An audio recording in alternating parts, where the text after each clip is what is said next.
আজকে আমরা আপনাদের জন্য এনেছি একেবারে স্পেশাল চিকেন কোপ্তা কারি। বাইরে থেকে ক্রিস্পি, ভেতরে জুসি, সব কিছুর সঙ্গেই পারফেক্ট। কোনো রেস্টুরেন্ট স্টাইল নয়, একদম ঘরের সাথে সহজ উপকরণে। ভিডিওটি শেষ পর্যন্ত দেখুন, কারণ লাস্টে একটি সিক্রেট টিপস আছে যা আপনার এই চিকেন কোপ্তাটিকে আরও জুসি করতে সাহায্য করবে। তো চলুন শুরু করি আজকের রেসিপিটি।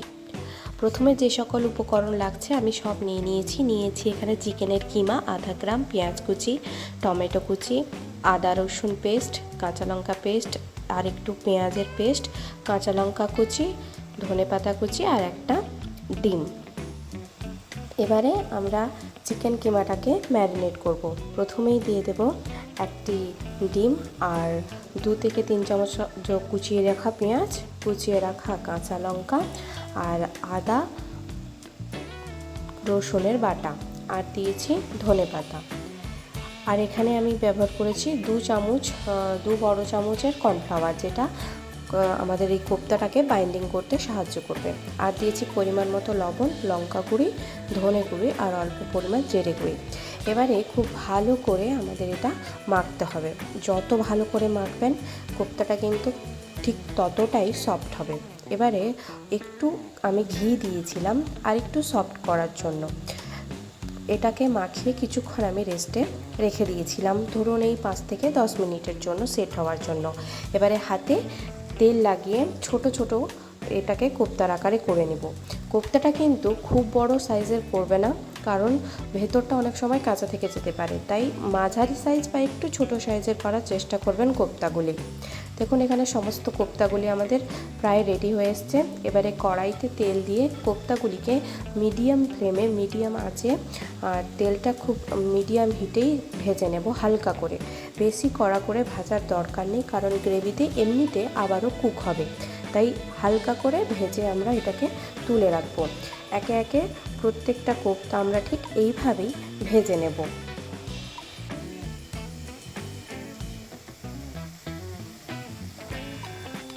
দেখুন এখানে সমস্ত কোপ্তা আমাদের ভাজা হয়ে গেছে খুবই সুন্দরভাবে। এবারে ওই একই কড়াইতে, আর তেল ব্যবহার করব না, দিয়ে দেব কুচিয়ে রাখা পেঁয়াজ। পেঁয়াজটা একটু হালকা লাল ব্রাউন করে ভেজে নেব, বেশি ভাজার দরকার নেই। কেন দরকার নেই সেটা একটু পরে বলছি। এবারে দিয়ে দেব টমেটোটা একটু গলে যাবে, সেই পর্যায়ের মতোই ভাজবো যাতে টমেটোটা গলে যায়।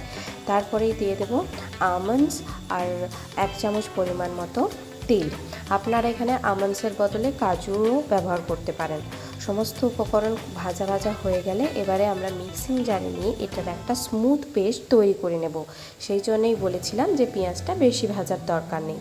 এবার ওই একই কড়াইতে 2 টেবিল চামচ সাদা তেল আর 1 টেবিল চামচ ঘি দিয়ে দেব বেটে রাখা পেঁয়াজটা খুব ভালো করে ভেজে নেব যতক্ষণ ওর পেঁয়াজের কাঁচা গন্ধটা চলে যায়। তারপরেই দিয়ে দেব আদা বাটা, রসুন বাটা, কাঁচা লঙ্কা বাটা। সবগুলো উপকরণ দিয়ে খুব ভালো করেই ভাজবো যতক্ষণ পর্যন্ত না ওর কাঁচা গন্ধটা চলে যাচ্ছে।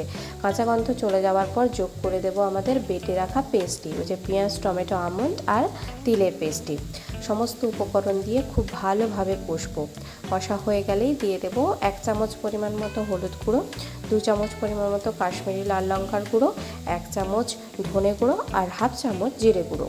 সমস্ত উপকরণ মশলার সাথে মিশিয়ে ভালো করে কষে তেল ছেড়ে আসা পর্যন্ত কিন্তু এটাকে কষতে হবে। আর আমি ওই মশলা ধোয়া জলটা অল্প দিয়েছিলাম যাতে মশলাটা লেগে না যায়।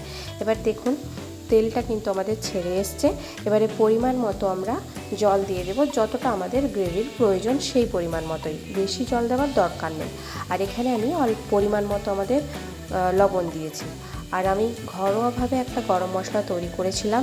এখানে নিয়েছিলাম ছোটো এলাচ, জয়িত্রী, একটু জায়ফল, দারচিনি, গোলমরিচ আর বড় লম্বা যে লংটা হয় ওইটা। হালকা ভেজে ঠান্ডা করে এটাকে আমি একটা রাফ পেস্ট করে নিয়েছিলাম। ঝোলটা ফুটে গেলে দিয়ে দেবো আমাদের তৈরি করে রাখা কোপ্তাগুলি।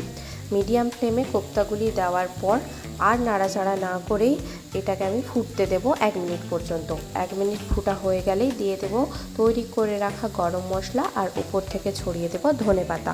আপনারা চাইলে আর একটু এখানে কস্তুরি মেথিও যোগ করতে পারেন, তাতে যে সেন্টটা হয় সেটা কিন্তু খুব সুন্দর হয়। ব্যাস তৈরি হয়ে গেল আমাদের স্পেশাল চিকেন কোপ্তা কারি। এটা ভাত কিংবা নান রুটি, তন্দুরি রুটি যে কোনো সাথেই খুব সুন্দরভাবে জাস্ট পারফেক্টলি হয়। আর এর ওপরে আপনারা অল্প পরিমাণ ক্রিম ছড়িয়ে দিতে পারেন, যেটা দেখতেও ভালো লাগে আর খেতেও ভালো লাগে। চাইলে দিতে পারেন, নাও দিতে পারেন। ব্যাস তৈরি হয়ে গেল আমাদের জিভে জল আনা চিকেন কোপ্তা কারি। যে সিক্রেট টিপসটা সেটা হচ্ছে চিকেন কোপ্তা কারি যখন আপনারা ম্যারিনেট করবেন সেই সময় যদি একটু গরম তেল ওর মধ্যে দিয়ে দেন তাহলে কিন্তু আমাদের এই কোপ্তাটা আরও জুসি হয়। সবাই ভালো থাকবেন, সুস্থ থাকবেন, আর আমাদের এই রেসিপিটি ভালো লাগলে লাইক, শেয়ার আর সাবস্ক্রাইব করে আমাদের পাশে থাকবেন। নমস্কার।